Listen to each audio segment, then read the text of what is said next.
O último recado de Jesus para os seus discípulos nós vamos encontrar registrado por Mateus, quando ele diz assim lá em Mateus 28:19: Ide, portanto, fazei discípulos de todas as nações, batizando-os em nome do Pai, do Filho e do Espírito Santo, e ensinando-os a guardar todas as coisas que vos tenho ordenado. Eis que estou convosco todos os dias, até a consumação dos séculos. Sabe aquela ideia de Jesus de querer deixar bem impregnado na mente dos seus ouvintes, dos seus seguidores, a principal tarefa, que é a tarefa do discípulo de Jesus, que é justamente essa. Qual é?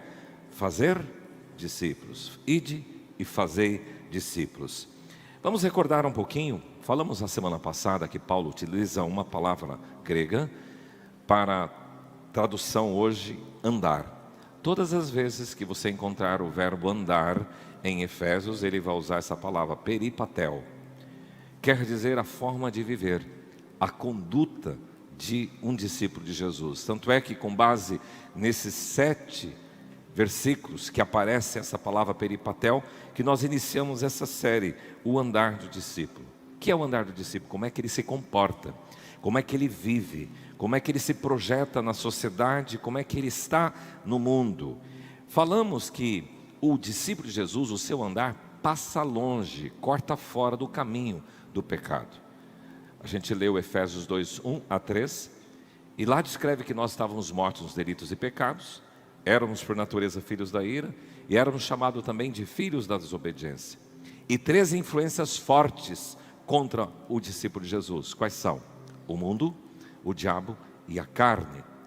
Então, Paulo está preocupado que eu não devo andar como andam os outros, mas hoje ele vai mostrar como eu tenho que me posicionar como discípulo de Jesus. Eu quero convidar você a abrir sua Bíblia na carta de Paulo à igreja de Éfeso, capítulo 2, versículos 4-10, e o texto bíblico diz o seguinte: Mas Deus, sendo rico em misericórdia por causa do grande amor com que nos amou, e estando nós mortos em nossos delitos, nos deu vida juntamente com Cristo.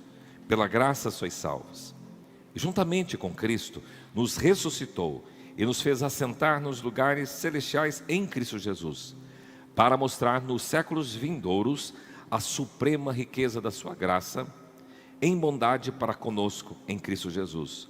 Porque pela graça sois salvos, mediante a fé, e isso não vem de vós, é dom de Deus, não de obras para que ninguém se glorie, pois somos feitura dele, criados em Cristo Jesus para as boas obras, as quais Deus de antemão preparou para que peripatel nelas, andássemos nelas. Senhor, obrigado por iniciarmos essa semana buscando a tua presença, como primícia do nosso tempo, para celebrar a vida em Cristo Jesus. Domingo nos rememora o dia que Jesus ressuscitou, um dia em que a morte foi vencida. Portanto, que esse Espírito que levantou Jesus de entre os mortos seja o mesmo Espírito que haja nos nossos corações nesta manhã, para ministrar a tua palavra e para compreender a tua palavra. Assim oramos em nome de Jesus. Amém. O andar do discípulo. Em segundo lugar, se o andar do discípulo foge do caminho do pecado, o andar do discípulo segue a rota preparada pelo Senhor. Vamos repetir? Segue a rota preparada pelo Senhor. Existe um caminho, existe uma rota, existe uma trilha que o discípulo deve caminhar, nos mesmos passos que Jesus trilhou. Se você seguir a Jesus, se seguir a mesma trilha, se andar na mesma rota, se seguir no mesmo caminho de Jesus, você vai entender o que é ser discípulo. Não é de qualquer jeito, não é do jeito que você pensa, não é do jeito que você acha que é, não é o jeito que você quer, mas é do jeito que o manual do discípulo diz. Interessante que Jesus deixou esse manual para a gente seguir o seu trajeto. Nós encontramos nos evangelhos a postura dele, toda a história dele. Nós encontramos nas cartas que Paulo escreve como que o discípulo se comporta. E nós estamos falando da carta à igreja de Éfeso, mostrando isso. É uma rota previamente definida, não é um caminho no escuro, a esmo. Então, se você quer ser um discípulo de Jesus, você tem que estar alinhado com esse manual, alinhado com a palavra do Senhor, alinhado à sua vida, com todas as orientações. Eu quero ver 4 coisas que esse andar do discípulo que segue a rota preparada pelo Senhor tem que fazer. E por quê? Então a primeira coisa, ele segue a rota preparada pelo Senhor, que contrasta com o caminho do pecado. Contraste é duas coisas antagônicas e discrepantes. E esse texto nos relata essa discrepância. Porque no versículos 1 até o 3, ele diz que nós andávamos os mortos, delitos e pecados, segundo o curso do mundo, segundo o príncipe da potestade do ar, segundo as inclinações da carne, filhos da desobediência, filhos da ira. É um quadro horrível. A situação humana sem Deus é horrível. Agora veja que no versículo 4, que nós lemos, ele começa assim: mas Deus. É muito legal entender esse mas, porque se você vai para o português, você vai entender que português mas é conjunção adversativa, mas, todavia, no entanto, entretanto, contudo. Então ele traz uma ideia adversa ao que estava sendo dito anteriormente. Se o quadro é nebuloso do versículo 1 a 3, agora do versículo 4 até o 10, mostra um outro caminho. Se o caminho de 1 a 3 era do pecado, agora o caminho da salvação. Isso é contraste. No texto você vai encontrar o contraste também de gente que andava nos delitos e pecados e presos pelo diabo, contrastando com quem? Com andar nas boas obras conforme Deus planejou, com os filhos de Deus. Um contraste entre dois estilos de vida, um mau e um bom. Entre dois senhores, o diabo e Deus. Um contraste que também Jesus explorou, da porta larga, do caminho espaçoso que leva à perdição, da porta estreita, do caminho apertado que leva para a salvação. Contraste de filhos de Deus e filhos da ira, de céu e de inferno, de morte e de vida. Então nós encontramos contrastes, vários contrastes nas Escrituras Sagradas. O andar do discípulo, ele contrasta com o caminho do pecado. Ele é diferente. E ele vai descrever como é que é esse caminho do discípulo de Jesus nos versículos subsequentes. Em segundo lugar, o andar do discípulo segue a rota preparada pelo Senhor, que é cercada por 3 virtudes de Deus. Quais são? Vamos ler juntos? Vamos lá? Misericórdia, graça e amor. Quando nós entramos nessa esfera, nós estamos falando que o caminho e a rota do discípulo tem proteções. Quando você vai nas suas estradas, e algumas pessoas viajaram e perceberam isso. Essa semana eu dei uma saída aqui para a Vila Industrial.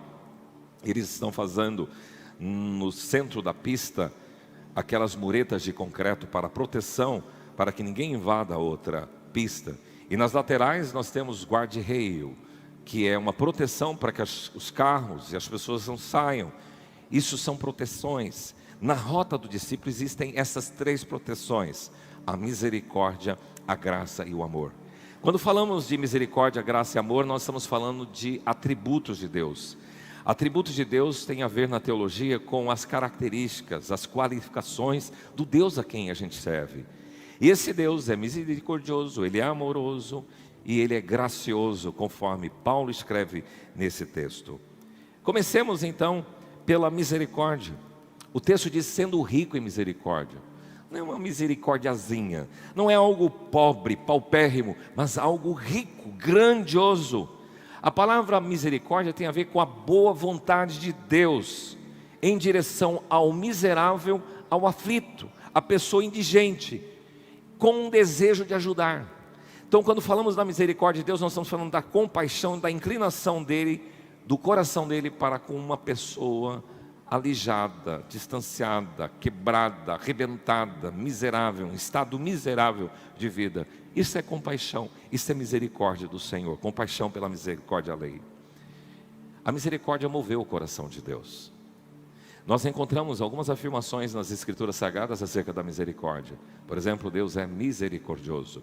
Nós encontramos, conforme Lamentações descreve, que as misericórdias do Senhor são a causa de quê? Não sermos consumidos. E elas se renovam quando? Uma vez por ano? Uma vez por semana? A cada manhã. Então, quando você veio para o culto hoje nessa celebração, e você que acordou em sua casa e pôde abrir a janela, você pode declarar: mais um dia eu quero te agradecer, Senhor, porque as suas misericórdias se renovaram sobre a minha vida, sobre a minha casa. O salmista diz que a misericórdia do Senhor dura para sempre. A misericórdia do Senhor não tem fim. A misericórdia do Senhor é longânima. Ele é rico, abundante em recursos, supridos pela misericórdia. Então nós estamos aqui por causa da misericórdia do Senhor. Mas o segundo atributo mencionado aqui qual é? A graça. Por 12 vezes você vai encontrar a graça na carta de Paulo à igreja de Éfeso. E só nesse texto que a gente leu, nós encontramos 3 vezes, porque ele diz assim: pela graça sois salvos, riqueza da sua graça, versículo 8, pela graça sois salvos. A graça é aquilo que traz alegria. A graça tem a ver com deleite, com prazer, com doçura, com amabilidade, com bondade, com boa vontade. Se fôssemos traduzir, seria o favor que você não merece, o benefício, o presente e a dádiva de Deus que você não tem mérito algum. Simplesmente pela graça dele, ele agiu em seu favor. Interessante que às vezes a gente nem percebe, mas quando fala uma pessoa desgraçada, ela é uma pessoa que não está contemplada com o quê? Com a graça de Deus. A desgraça é sem a graça de Deus. A palavra graça, ela é charis em grego, e ela também deriva, por exemplo, uma pessoa que tem dons, ela tem os carismatas, ela tem os dons. Então toda a dádiva, todo o privilégio, todo o presente de Deus vem da graça dele sobre a sua vida. E você então é cercado na sua rota de discípulo, não só pela misericórdia, mas você é cercado pela graça. Alguns comentaristas dizem que esse texto de Efésios 2, 4 até 10, faz parte de um hino que celebra as glórias da salvação. E por 2 vezes ele tem um coro nesse hino, que é pela graça sois salvos. Na verdade, a ideia é que Paulo tenha composto um hino aqui, e no coro ele entra pela graça sois salvos por 2 vezes, como que uma aclamação litúrgica. Quando a gente vai para a reforma protestante do século XVI, com Martinho Lutero, um dos pilares da reforma é sola gratia, sola graça, somente a graça que nós precisamos para a nossa salvação. Só que esta graça dá a você a direção de que a salvação, a graça não vem de vós, não vem de você, ela é dom de Deus. A graça também não é de obras, para que ninguém se glorie, mas por causa também da graça de Deus e da bondade de Deus. Sabe o que quer dizer? Que não há nada que você possa fazer que você compre a salvação. Ela é pura graça. Não há mérito humano, não há barganha, não há permuta que você fala: Deus, em contrapartida da minha vida, do que eu fiz, do que eu sou, do meu trabalho para o Senhor, a salvação está aqui. Não, não existe isso.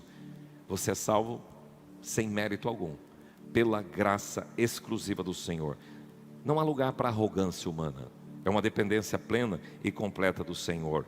A graça sempre anda na companhia de outras virtudes: graça e bondade, graça e verdade, a graça e a fé, a graça e a compaixão, a graça e a misericórdia. Ela sempre vem acompanhada com esses outros atributos e qualificações do Senhor. Somos cercados no caminhar do discípulo pela graça, somos cercados também pela misericórdia. Em terceiro lugar, nós somos cercados pelo quê? Amor de Deus.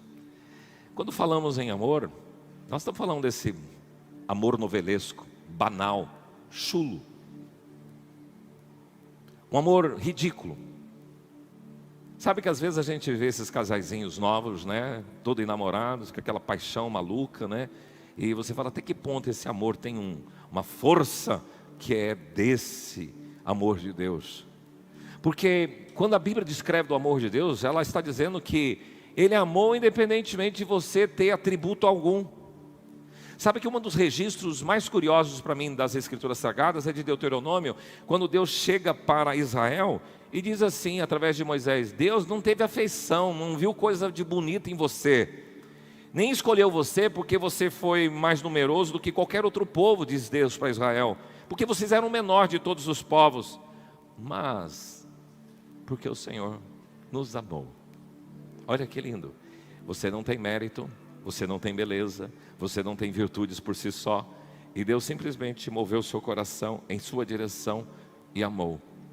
Na língua grega tem uma palavra chamada ágape, ela é o amor mais profundo, porque nós temos para amor, tradução, tudo nas nossas escrituras. Quando fala de amor físico, eros, estamos falando de amor. Como estamos falando de amor, amizade, amor fraterno, nós estamos falando de amor filantrópico, filia.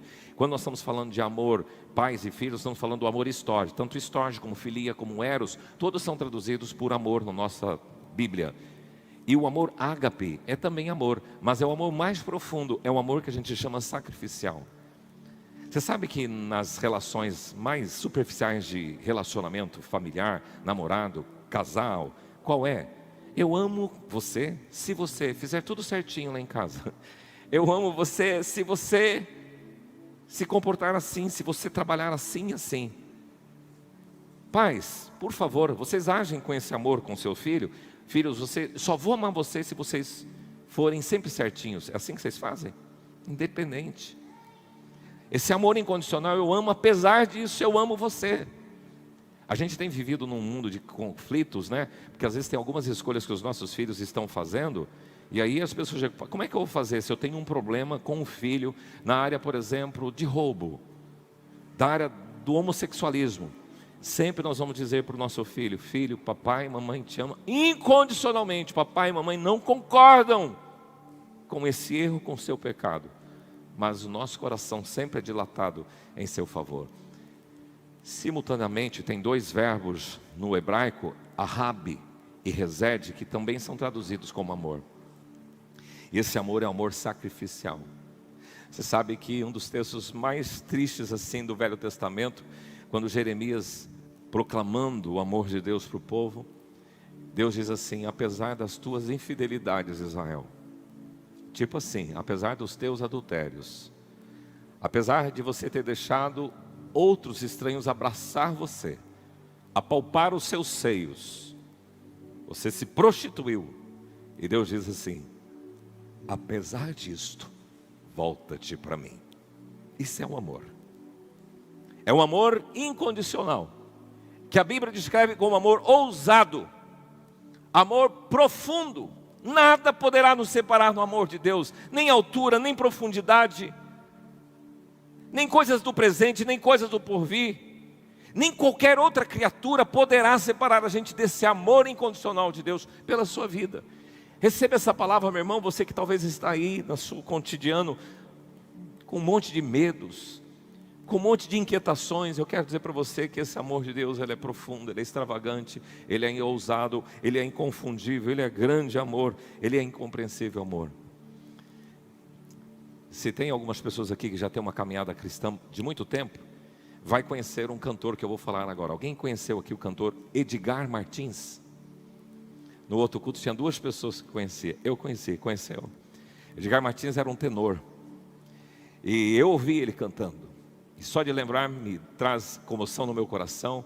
Uma das canções que ele cantava era essa: sublime amor, amor de Deus, quão insondável tu és. E no coro ele subia com agudo: sublime amor, amor de Deus. Menino, eu me senti acolhido por esse amor de Deus.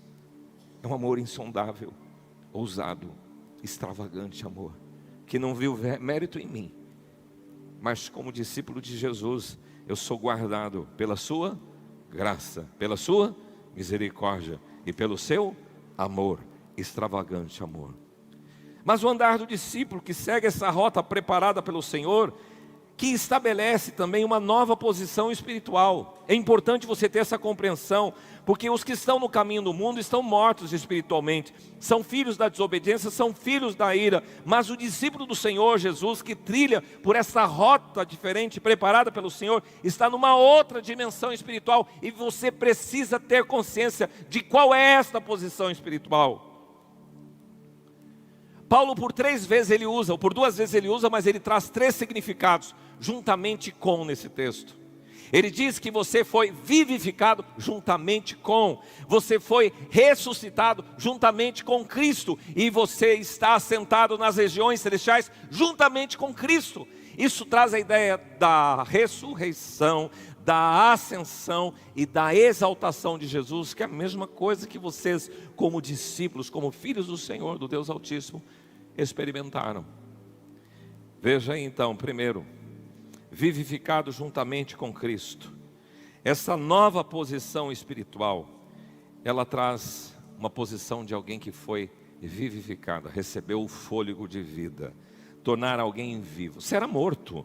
Você espiritualmente sem Jesus era morto. E através do novo nascimento você passou para receber uma vida, gerar vida, dar luz a uma nova vida, fazer viver. Despertou você e revigorou. Quando você se encontra com Cristo é isso. E a palavra utilizada aqui é a mesma da metáfora de uma semente que é lançada. E ela mostra sinal de vida quando ela germina, quando ela brota e quando ela cresce e frutifica. É isso que aconteceu. Nós fomos vivificados. A semente espiritual trouxe em nós um novo nascimento e nós germinamos, brotamos, estamos no processo de crescimento e você tem que andar no processo de frutificação. A situação humana estava tão degradada que a única esperança para os mortos está na ressurreição.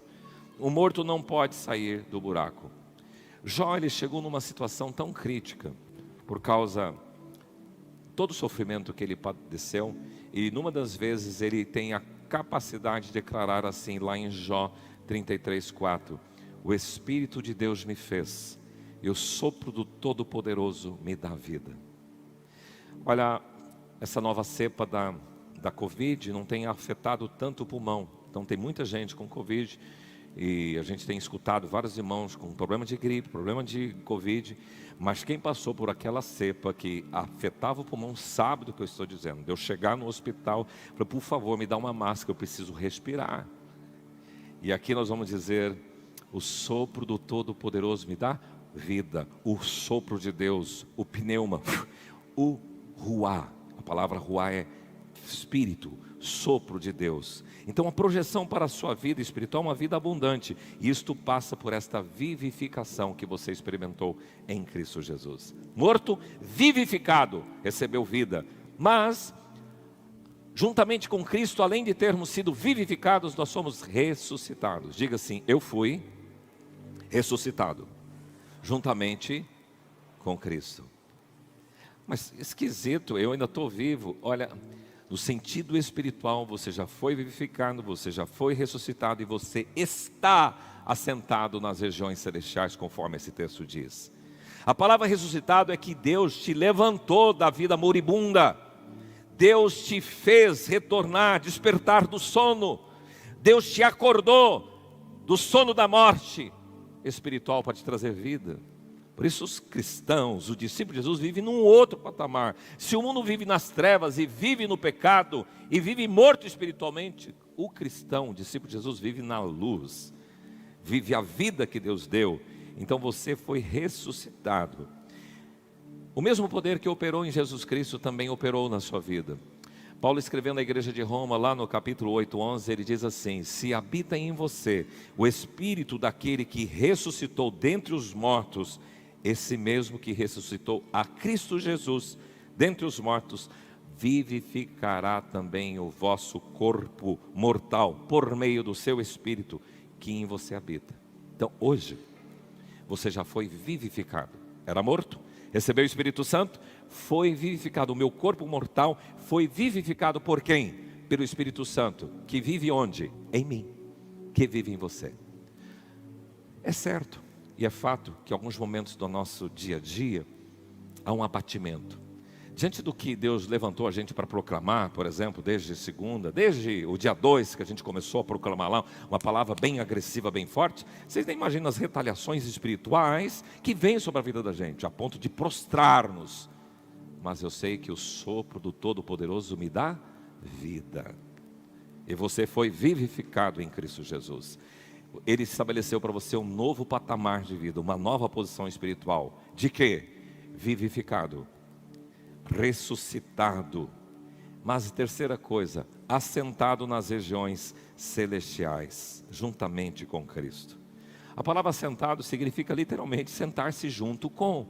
Em Cristo Jesus você está do seu lado, nos lugares celestiais, porque existe o céu, o espaço sideral, as regiões celestiais, o céu em si mesmo, a habitação de Deus e dos anjos. E esse texto, até o próprio John Stott faz um comentário interessante, diz: os lugares celestiais se referem ao mundo invisível da realidade espiritual, local em que os principados e potestades, as forças do mal operam, e local onde Cristo reina soberanamente, e lugar onde Deus te abençoou com todas as sortes de bênçãos espirituais em Cristo Jesus. Nessas regiões celestiais nós estamos assentados. Por isso que Paulo escreve à igreja de Colossos, capítulo 3, versículo 1, e diz assim: portanto, pensai nas coisas lá do alto, buscai as coisas lá do alto, onde Cristo vive, assentado à direita de Deus Pai. Pensem nas coisas lá do alto, e não nas que são aqui da terra, porque a nossa vida, diz lá em Colossenses 1 a 3, está oculta juntamente com Cristo. Então o que quer dizer? Se você já ressuscitou e você está assentado nas regiões celestiais, você tem que buscar e tem que pensar nas coisas lá do alto. Tem muita gente tão atolada na terra, tão atolada no barro, tão atolada na complexidade da humanidade, que não tem tempo para pensar nas coisas lá do alto. Quando você está em rede social, a maioria das vezes você não está pensando nas coisas do alto. Quando você está na internet, você não está pensando nas coisas do alto. Então, o discípulo de Jesus tem uma nova posição, e ele tem que exercitar isso, buscar as coisas do alto, tem que pensar nas coisas do alto. É isso que ele está dizendo, onde Cristo vive. Nós deixamos de cantar muitas coisas que a gente fazia no passado, nas nossas canções sobre o céu, cantar sobre o céu. O céu é um lugar maravilhoso, cheio de glória e gozo, lá e de ver o meu Salvador. O céu é um lugar maravilhoso. Da linda pátria estou, bem longe, cansado estou, eu tenho de Jesus saudade, ó quando é que eu vou. Passarinhos, belas flores, querem me encantar, ó quão terrestres esplendores, eu quero já voar. Então, céu, nós precisamos estar com a nossa cabeça no céu. Você está com os seus pés na terra, mas você, como discípulo de Jesus, tem que viver a dimensão celestial, porque você é transeunte, você é peregrino, você é passageiro, e a sua pátria é celestial. Tem que viver bem neste mundo, mas sempre transmitindo os valores do céu. E se você compreender esta verdade, vai fazer com que você se dedique mais a viver a dimensão espiritual, porque você foi vivificado nele, você foi ressuscitado nele, e você está assentado nas regiões celestiais. Em último lugar, o andar do discípulo, ele segue a rota preparada pelo Senhor, que traz novidade de vida. E aí a gente vai para o último versículo, quando ele diz: pois somos feitura dele, criados em Cristo Jesus, para as boas obras, as quais Deus preparou de antemão, para que você e eu andássemos nela. Pois, se mas é uma conjunção adversativa, o pois é uma conjunção explicativa. É uma conjunção que traz uma conclusão. Pois, você é feitura dele. Ele usa, Paulo, aqui dois verbos para falar da criação de Deus. Primeiro, feitura. Esta palavra feitura tem a ver com poema. É uma palavra interessante, poema. Poema e criados em Cristo Jesus é outra palavra, kitschentes. Significa que você, poema, é obra de arte de Deus. Esta palavra ela é muito importante. Quando Paulo escreve à igreja de Roma, ele diz assim: se você, como Cristo foi ressuscitado dentre os mortos para a glória de Deus Pai, assim também ande você em novidade de vida. A novidade de vida vai envolver três coisas. Eu quero que você recapitule isso comigo. Repita comigo: natureza, propósito e atitude. A novidade de vida, ela é gerada por essas três coisas. Pela sua própria natureza, porque agora você é poema, você é obra de arte de Deus. A palavra feitura é isso, aquilo que foi feito como uma escultura, obras do Deus Criador, foi produzido, construído, modelado por Ele. Há um profeta que diz: as tuas mãos me plasmaram. Plasmar é modelar. É um dos salmos, diz: tuas mãos me plasmaram.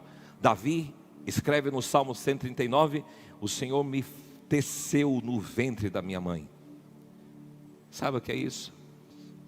Que você é obra de arte de Deus. Eu sei que o mundo hoje é muito voltado para a estética, E tem muitas pessoas que não se gostam. A gente tem problemas com o tamanho de alguns órgãos, a testa, a orelha, o nariz. Você talvez não gosta da cor do seu cabelo, você não gosta da sua barriga, das suas pernas, da grossura do seu braço. E tem tanta gente aí procurando harmonização, está desarmonizando tudo. Que terrível. Muito cuidado, pessoal. Você que vai fazer uma harmonização, pelo amor de Deus, saiba que é sem retorno. E você pode ficar horrível. Se ninguém teve coragem de falar para vocês, eu estou falando, muito cuidado. Eu acho que tem critério para isso assim, estou te falando. De vez em quando eu encontro com algumas pessoas, nossa, quem que é essa pessoa? Eu tento fazer força para descobrir quem que é ela. E eu conheci a pessoa. Ficou desarmonizada. Mas o mundo é da estética. E Deus ama você não por causa da sua estética. Você é feitura dEle. Você foi criado nele. Sabe, você precisa saber que você é amado por Deus. E que Deus quem te criou. Diante do trono tem uma canção sobre isso, né? Ele te desenhou. Você é linda. Você é criatura. Você é poema de Deus. É um poema de Deus. Você é a imagem do Deus vivo. Então, meu irmão, cuidado com esse valor tão fugaz que o mundo traz para a estética. Deus, Ele não olha essa estética. É legal cuidar do corpo, é legal ser bonito, é legal ser arrumadinho. Mas, por favor, saiba que você é poema de Deus. Então, por natureza, você é criado, você é tecido, você é plasmado, você é modelado, você é feito pelas mãos do grande arquiteto, do grande oleiro que teceu a sua vida. Agora, a segunda coisa que, se você passou por esse processo de novo nascimento, você foi recriado em Cristo Jesus. Você que era moribundo, morto, agora você foi recriado. E você então agora tem propósito, porque Ele diz: pois somos feitura dEle, criados em Cristo Jesus, para o quê? As boas obras. Qual é o propósito da sua existência? Você foi criado por Deus, modelado por Deus, você é poema de Deus, você é para as boas obras. Esse é o propósito. Sabe que as obras são indispensáveis para a salvação, não como base ou meio da salvação, mas como consequência e como evidência da sua salvação. Por isso, algumas pessoas objetam: se a salvação é pela graça, então eu posso ficar passivo e inerte. Não, se a salvação é pela graça, eu posso só ser encorajado a viver no pecado. Não, porque você não é salvo pelas boas obras, mas você é salvo para as boas obras. Então as boas obras é fundamento na salvação, porque ela vai ser consequência na sua vida, vai ser evidência de que você é um discípulo de Jesus salvo, porque na sua vida se vê, se contempla o quê? Boas obras. A palavra de Deus vai falar de obras ruins, obras más. Nós vamos encontrar obras infrutíferas das trevas, obras da carne, obras iníquas, obras das trevas, obras do diabo. Aqueles que não vivem a vida de Deus são entregues a esses tipos de obras, de realizações. Mas o discípulo de Jesus não. Você sabe que o discípulo de Jesus é exortado a não só deixar de praticar as más obras, mas também a não ser cúmplice com as obras infrutíferas das trevas. Se você quiser ver isso, depois olhe lá, anota, faça a sua anotação. Está em Efésios 5:11. E não sejais cúmplices nas obras infrutíferas das trevas, antes reprovais. O que quer dizer? Se você convive com gente que está nas obras das trevas, nas obras do pecado, nas obras da carne, todo esse tipo de obras más, o que você tem que fazer? Não ser cúmplice com ele, se distanciar e até reprovar. Meu irmão, isso não é assim. A palavra cúmplice, achei interessante isso daqui, que ela é uma justa posição de duas palavras que a gente conhece. Uma é sinagogas e a outra é koinonia. É uma justa posição grega. A sinagoga era o lugar onde os judeus se reuniam, um ajuntamento, uma reunião. E o koinonia é comunhão. Então ele diz assim: você não pode ser cúmplice, você não pode ter comunhão, ajuntamento e reunião com quem é e está agindo nas obras da carne, nas obras infrutíferas das trevas. Não sejais cúmplices, não se reúna com eles. É isso que ele está dizendo. E reprove. Então, meu amigo, você agora tem uma novidade de vida por causa da sua natureza, mas também por causa do seu propósito. Você tem que andar nas obras, boas obras. Agora, a atitude está no que Deus falou aqui através de Paulo. Deus de antemão preparou para que você andasse nela. Agora nós estamos falando, o cristão, o discípulo de Jesus, ele está andando sempre nas boas obras. E só para vocês terem a amplitude dessa ideia de boas obras, separei alguns textos. Por exemplo, Jesus disse assim, Mateus 5,16: assim também brilhe a sua luz diante dos homens, para que vejam as vossas boas obras e glorifiquem ao Pai que está nos céus. João 14,2, Jesus diz: aquele que crê em mim, fará também as obras que eu faço, e outras maiores fará. Atos 9,36, há um registro de uma mulher chamada Dorcas e Tabita, que o texto diz assim: era notável pelas boas obras e pelas esmolas que essa mulher fazia. Ela era percebida pelas obras. Coríntios 15:58, portanto, meus amados irmãos, sede firmes e sempre abundantes na obra do Senhor, fazendo mais. O discípulo de Jesus, ele anda sempre fazendo mais no quê? Na obra do Senhor. Vocês estão preocupados com mais propriedade, com um carro melhor, vocês estão preocupados com a formação dos seus filhos, é legítimo isso, mas onde é que entra? Superabundante em toda boa obra, superabundez na obra do Senhor. A sua vida pensando no alto, buscando as coisas lá do alto e superabundando nas coisas do Senhor, na boa obra. Paulo destaca na igreja de Tessalônica a operosidade, a operação, a ação, a atitude da fé daqueles irmãos. Timóteo recebe uma orientação para trazer aos ricos a seguinte advertência: que praticam o bem, sejam ricos de boas obras e generosos em dar e prontos a repartir.